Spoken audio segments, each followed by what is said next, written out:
Hi guys, इस video में हम बात करने वाले हैं नीट के फॉर्म फिलिंग को लेके। अगर आपने सीबीएसई का प्राइवेट कैंडिडेट का फॉर्म फिल कर रखा है कंपार्टमेंट इंप्रूवमेंट फेलियर या एडिशनल्स के लिए, या आपने एनआईओएस का बोर्ड एग्जाम दे रखा है या बायोलॉजी एडिशनल्स के लिए अप्लाई कर रखा है, तो आपको नीट के फॉर्म्स को कैसे अप्लाई करना है उसके बारे में बात करने वाला है।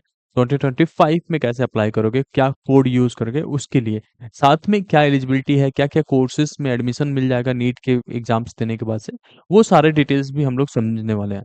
तो सबसे पहले कुछ डेट्स आप लोग को कंफर्म होना चाहिए कि कब तक आपके पास क्या-क्या चीज़ के लिए डेट्स अवेलेबल है।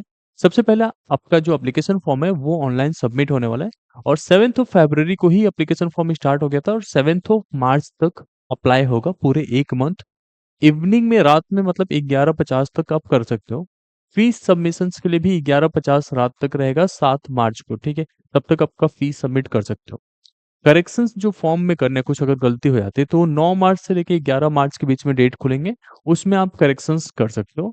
यहाँ पे सिटी इंटीमेशंस जो है अनाउंस होने वाला है कि किस सिटी में आपका एग्जाम्स पड़ने वाला है, वो 30 अप्रैल को होगा और आपका एडमिट कार्ड डाउनलोड करने को मिलेगा 1 मई को। आपका पेपर इस बार होने वाला है 4th ऑफ मई, संडे के दिन होगा, ठीक है? एग्जामिनेशन 3 घंटे का होगा, टाइमिंग ऑफ एग्जामिनेशन 2 बजे से लेकर 5 बजे होगा। उसके साथ-साथ जो नीट का एग्ज़ाम सेंटर होगा, वो आपके एडमिट कार्ड पे मेंशन रहेगा, अलग से तो आता नहीं है, वो जैसे एडमिट कार्ड डाउनलोड करोगे उसी पे आ जाएगा।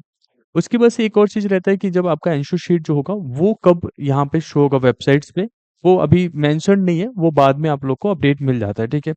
डिक्लेरेशन ऑफ रिजल्ट, रिजल्ट का डिक्लेरेशन 14th जून तक हो जाएगा। अब ये तो बेसिक डिटेल्स थे जो आप लोग को ऑलरेडी पता भी होंगे, नहीं भी पता है तो यहाँ से स्क्रीनशॉट ले सकते हो एंड देन ये सब चीज़ें रहेगा आपके लिए। बाकी आपका एप्लीकेशन फॉर्म अभी तक नहीं फिल किया है तो फिल करना आप शुरू कर सकते हो। फीस क्या लगेंगे फॉर्म फिल करते समय? आपको जनरल कैटेगरी में है तो 1700 लगेंगे, आउट ऑफ इंडिया अगर है तो आपको 8500 लगेगा, 9500। उसके बाद से जनरल ईडब्ल्यूएस का देखें तो 1600 रुपये लगेंगे, 100 रुपीज डिस्काउंट। बाकी एस सी एस टी के लिए 1000 रुपीज, ठीक है?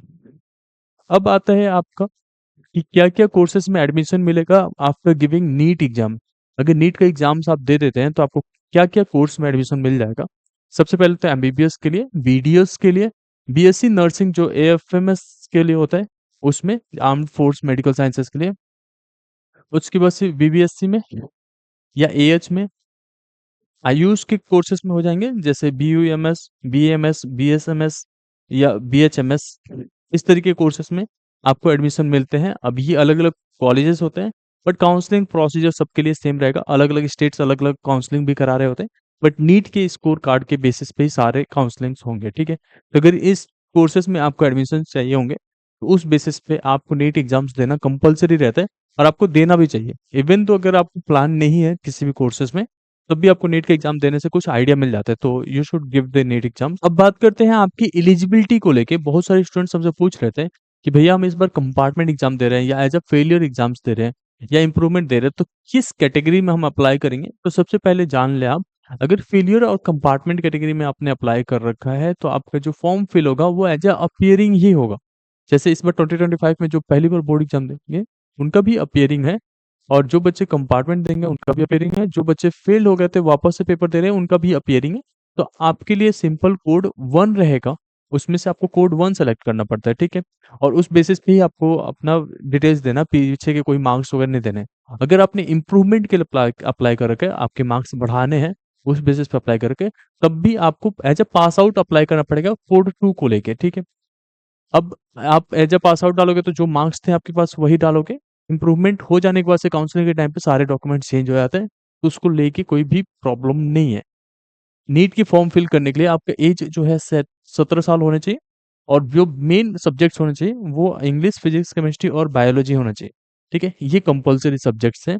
बाकी जो स्टूडेंट्स एनआईओएस का एग्ज़ाम दे रहे हैं, एनआईओएस से अपना क्लास 12th कंप्लीट कर रहे हैं, वो भी एलिजिबल हैं।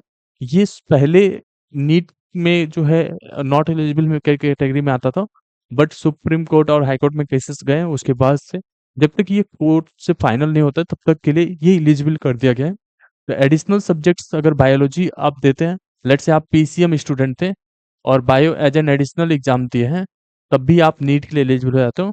बाकी जो स्टूडेंट्स एनआईएस से क्लास 12th कर रहे हैं, वो भी एलिजिबल हैं, ठीक है? तो इस बेसिस पे आपको फॉर्म फिल करना है। कुछ और भी चीज़ें पूछना है तो आप हमें कमेंट सेक्शन में पूछ सकते हो।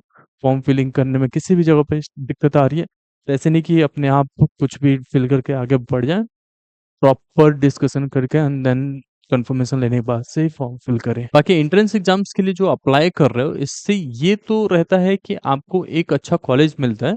जिस भी कॉलेज में चाहते हो उसके बेसिस पे आपके जो भी स्कोर है उसके बेसिस पे कॉलेज मिलता है। बट एंट्रेंस एग्ज़ाम देने के बहुत सारे बेनिफिट रहते हैं। जैसे आप प्राइवेट मेडिकल कॉलेजेस में भी एडमिशन लेना चाहते हो तो वहाँ पे भी हो जाता है। और इससे काफ़ी कॉलेजेस, काफ़ी कोर्सेज़ के लिए भी आपको जो है ओपन हो जाता है डोर्स, ठीक है? तो जो भी एंट्रेंस एग्ज़ाम्स के लिए आप अप्लाई कर रहे हो, उसे प्रॉपर्ली उसके लिए पढ़ो, ठीक है? कोई भी चीज़ छोड़ना नहीं है बट एग्ज़ाम्स देना है। इवन आपको प्रिपेयर्ड नहीं है, तो भी एग्ज़ाम्स दे के आना है, फॉर्म फिल कर लेना है, ठीक है? कुछ और भी पूछना रहेगा तो आप डिस्क्रिप्शन में चेक कर सकते हो हमारे सोशल मीडिया हैंडल्स के बारे में। होपिंग दैट आपको ये वीडियो पसंद आया होगा। Thank you so much.